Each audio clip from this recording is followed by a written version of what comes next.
The weight of exhaustion lies heavy on my shoulders. It's been a hell of a week. My granddad is dead. The pain from his loss now curls inside me, making a home. Somehow the weight, seeing him suffer for so long, makes it worse. I miss him. I miss him so much, and I'm sure I always will. I smile. He was my person. I grip the steering wheel with both hands as my smile fades. The world is a darker place without him. Hell, he wasn't perfect, but who of us are? Perfect, I mentally scoff. Nobody is perfect. I rub my tired eyes. My face feels gritty underneath my palm. At least I got a parking space outside the house today. Dragging myself out of the car, I bump the door closed with my hip and groan as my feet rhythmically throb with each movement. I shuffle my exhausted carcass around the car and step onto the pavement. Work doesn't stop for my grief. I can't stop as there are bills to pay. I guess it's an achievement to stay on top of things when circumstances, fate, wants to bury you. I inhale, then release the breath slowly. I'm proud of myself. I got us out of the debt hole. He'd be proud of me.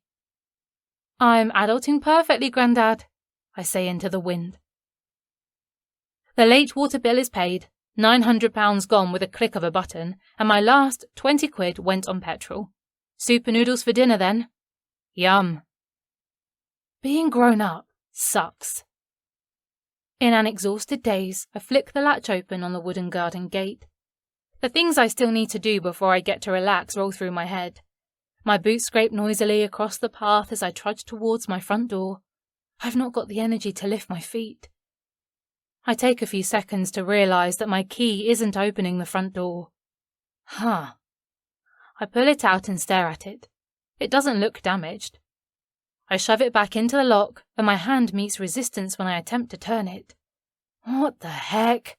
I mumble. The hinges on the gate behind me squeak, and I turn just as my uncle smashes his way through. The poor abused gate thuds against a wall, and the impact sends a chunk of mortar to the floor. I narrow my eyes. Trudy, he grunts. Gah, my name is Tru. T-R-U, not Trudy. Why does he have to be such a prick? His lips curl into a semblance of a smile. Uh-oh.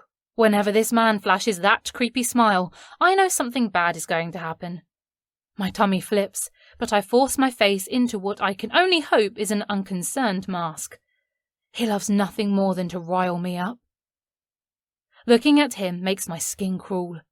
Now Grandad is no longer here to protect me, there's no telling what this idiot has planned. His short silver hair flops in front of his eyes, and with a thin hand he pushes it out of the way as he glides towards me.